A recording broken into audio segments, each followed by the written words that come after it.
بسم اللہ الرحمن الرحیم۔ علم کی فضیلت۔ رسول اللہ صلی اللہ تعالیٰ علیہ وسلم نے فرمایا، یعنی نبی کریم صلی اللہ علیہ وسلم ایک حدیث بیان فرما رہے ہیں کہ اللہ تعالیٰ نے مجھے جو ہدایت اور علم عطا کر کے بھیجا ہے، اس کی مثال اس بارش کی جیسی ہے جو زمین پر نازل ہوئی۔ زمین کے ایک حصے نے اس کا پانی قبول کیا اور بہت زیادہ گھاس اگائی، اور ایک حصہ سخت تھا کہ اس نے پانی کو جمع کر لیا، روک لیا، اور اللہ تعالیٰ نے اس کے ذریعے کئی لوگوں کو فائدہ پہنچایا۔ یعنی حضور صلی اللہ علیہ وسلم فرما رہے ہیں کہ علم کی مثال ایسی ہے کہ جیسے ایک بارش کی، کہ وہ بارش جب زمین پہ برستی ہے تو جو زمین نرم ہوتی ہے اور اس کو پانی اپنے اندر جذب کر لیتی ہے، اور گھاس، میوے، پھل فروٹ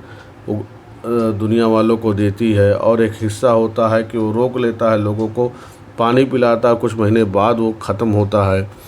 پس انہوں نے پانی پیا، مویشیوں کو پلایا، کھیتی کی اور اس کو سیراب کیا۔ پھر یہی بارش اس زمین پر بھی برسی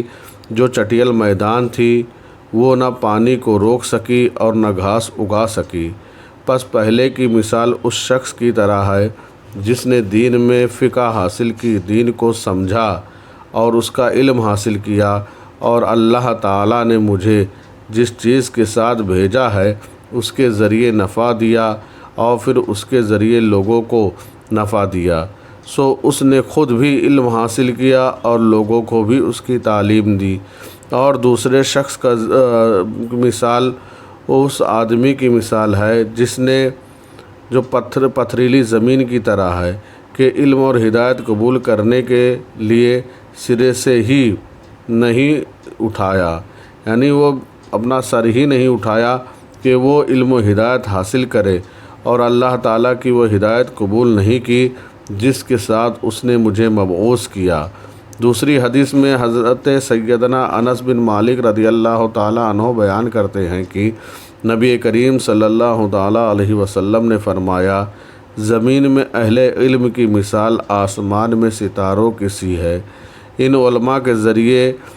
خشکی اور سمندری اندھیروں میں رہنمائی حاصل کی جاتی ہے۔ جب یہ ستارے مٹ جائیں گے تو جلد ہی رہنمائی کرنے والے گمراہ ہو جائیں گے۔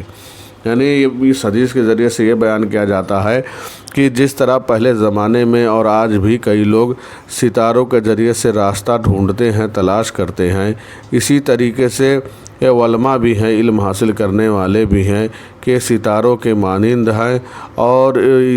جو علماء سے دور رہتے ہیں وہ گمراہ ہو جائیں گے، انہیں دین کے اندر سمجھ نہیں رہتی ہے، اور جو علماء سے نزدیک رہیں گے انہیں دین کے اندر سمجھ ہوگی، وہ اپنے دین کو سیکھیں گے اور اپنے دین کو جانیں گے، اور کہ ہمارے دین میں کیا چیز حلال ہے، کیا چیز حرام ہے، اور ہر ایک انسان کو اپنے مذہب کے اعتبار سے چلنا چاہیے۔ اللہ تعالیٰ نے جو اپنے مذہب اسلام میں داخل کیا ہے اس پہ عمل کرنا چاہیے، یہی زندگی ہے، اور زندگی ہے، مرنے کے بعد آخر میں اسی مٹی میں ہمیں جانا ہے، تو کیوں ہم اپنے وقت کو ضائع کریں، کیوں ہم اپنے وقت کو برباد کریں؟ ہم علم بھی حاصل کریں، اگر علم ہماری قدرت میں نہیں ہے تو علماء سے کی ہم عزت کریں۔ اللہ تبارک و تعالی ہمیں اس کا فیض